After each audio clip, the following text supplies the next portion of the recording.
Hi, so today I wanted to talk to you about energy balls. There's a lot on the market, a couple of brands, but I wanted to talk to you about some of the ingredients they use, when you should eat them, whether they're good for you, whether they're more of a treat, and some of the nutritionals that you might not be aware of. I've got various examples. I've got Deliciously Ella's new energy balls, and I've also got some Bounce energy balls just for comparison. So, what's in an energy ball? It does actually vary with the different brands. So I was going to talk about the Deliciously Ella ones first. So this is an example of her hazelnut and raisin energy ball. So they come in individually wrapped packs, and they are about the size of a walnut, or maybe a little bit bigger. And it says it has 6 natural ingredients. So if you look on the back of pack, it has 2.5 dates, 11 hazelnuts, 23 raisins, a 1/4 teaspoon of cacao, a 1/4 teaspoon of cinnamon, and a pinch of cardamom. So you can see it's heavily based around date paste or sort of pressed dates, and then nuts, some cacao, which is sort of natural cocoa bean extract, powdered, and some spices. So it's fairly natural ingredients. But what it's really important to be aware of is that dried fruit is really high in sugar. So all 3 of the energy balls, so there's hazelnut and raisin, there is cacao and almond, and there is cashew and ginger. And they're all based around dates, and then nuts. Some have got oats in, and various spices, for example. And so each of them is pretty predominantly dried fruit, so that does push up the sugar content. If you look at the cacao and almond one, which I ate earlier, it's a 40-gram serve size, and if I can just find the nutritionals, so per 40 grams it's 173 calories, and it is 12.7 grams of sugar. Per 100 grams that's 31.8 grams of sugar, which is quite high. If you think of what a red traffic light would be, for example, that would be anything above 22.5. So you can see per 100 grams it is quite high, and per serve that 12.7 it's about sort of 3 sugar cubes, for example, but obviously it's sugar that's inside the dried fruit. But I think it's important to remember that it's still a source of sugar, and it is very high in sugar. But obviously along with the sugar you're getting vitamins and minerals from the dates, you're getting a lot of fibre as well. So certainly in these, so this for example has 2.9 grams of fibre per serve, bearing in mind that you need 30 a day. So as a snack this can contribute to your fibre intake. I have to say, when I ate it, I felt it was quite sticky. It really stuck to my teeth, and that's obviously because it has a really high dried fruit content. So, you know, there's pluses and minuses. They're also quite high in fats, obviously because of the nut content, but these are going to be quite healthy fats, and there'll be some vitamins and minerals and fibre that come with those nuts as well. So what you find is that there is also quite a high fats content. It would actually in some cases be a red. Some of the products for fat, it would have a red traffic light, and obviously if there's any coconut, I don't think there is coconut, but there's coconut oil in some of them. So again, that's going to drive up the saturated fats. So really, I think with these is that you are going to get essential vitamins and minerals, you're going to get a good fibre content, but you are getting a large amount of sugar and in some cases quite a lot of fats. And they're around about 150 to 170 calories, which as a snack, as a mid-afternoon or a mid-morning snack, is actually fine, but they are quite small even though they're quite dense. So I just wonder, would you be hungry after an hour or so and fancy something else? So, you know, I would probably put these in more of a treats category, for example. They're not bad, you shouldn't avoid them, but I would say they're probably more of a treat than they are an everyday snack.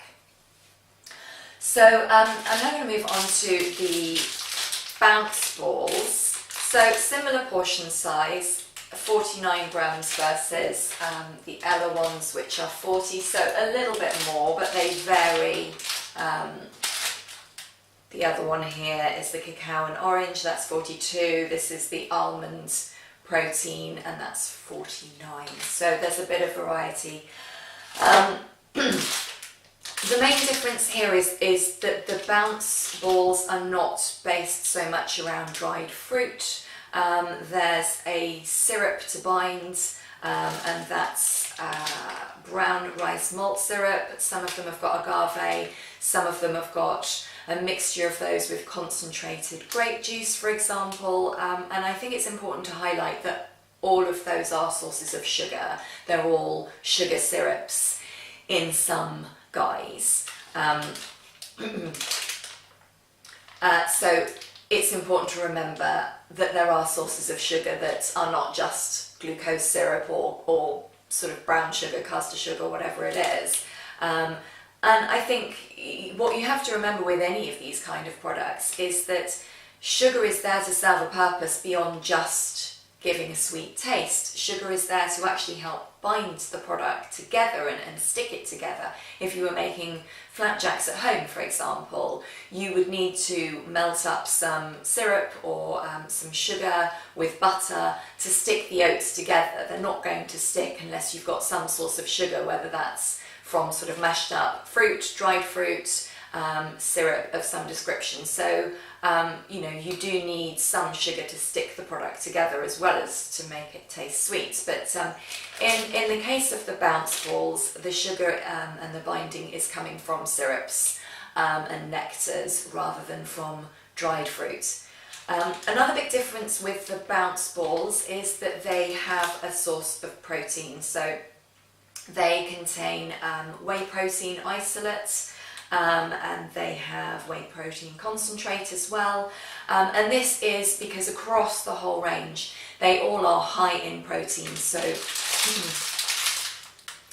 if we look at this Almond Protein Hit, it contains per ball 12 grams of protein per serve, and that's 24 grams per 100 grams. So it is a big source of protein, and I think along with the fibre, it's something that will help keep you fuller for longer. So possibly in comparison with the Deliciously Ella energy balls that we talked about earlier, this might keep you going for longer.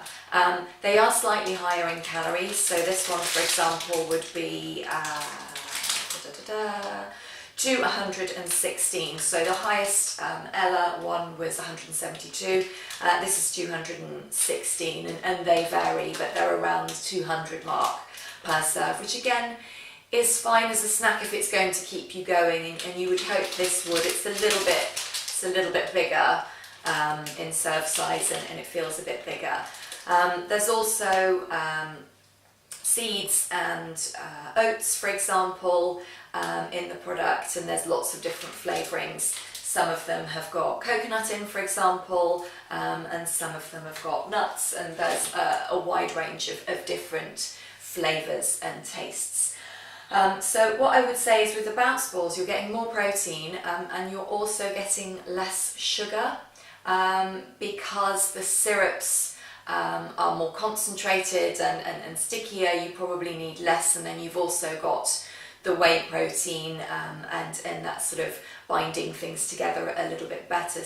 what you find is the average for an Ella energy ball would be around 16 grams per serve and around 11 per serve of bounce. So there is quite a big difference in sugar content. But you know, it depends what you're looking for. The Ella energy balls are more natural, fewer ingredients, and it's a lot more about dried fruit and the vitamins and minerals that you get from those, the fibre content, and the essential fats coming from the nuts. Whereas with the bounce balls, you've got more ingredients, you've got more, they're not refined sugars, they're still unrefined sugars, but more obvious sources of sugar than just the dried fruits. And you've also got the whey protein, which is an added benefit if you're looking for something more functional. So I would say you would probably have one of the deliciously Ella balls for a bit of a treat kind of snack when you're looking for something that is a small number of ingredients, relatively natural. I would use a bounce ball, again more as a kind of treat option, but also if you've been to the gym, for example, and you're looking for something quick and easy to give you a shot of protein and help you recover after training, or even possibly before you go to the gym if you're leaving work and the last time you ate was at lunchtime and you're looking for something to take you through a class or a resistance session at the gym, you might go for one of the bounce balls then, because then you've got protein and you've got carbs to fuel you through that session. So it really depends what your needs are and how you feel about the ingredients in each one. But I would say, you know, neither of them are bad. Neither of them I would eat every day. I think it's something that is your personal preference as to how you decide to treat yourself or whether you decide to use it around training. But those are my thoughts on energy balls. I hope you've enjoyed that. I'll put a list of some of the nutritionals and the products that I looked at today below, and just to be really clear, I'm not paid by or working for either of these brands. I bought the products myself, and I'm not sponsored by either brand. This is just an independent nutritionist review. Thank you.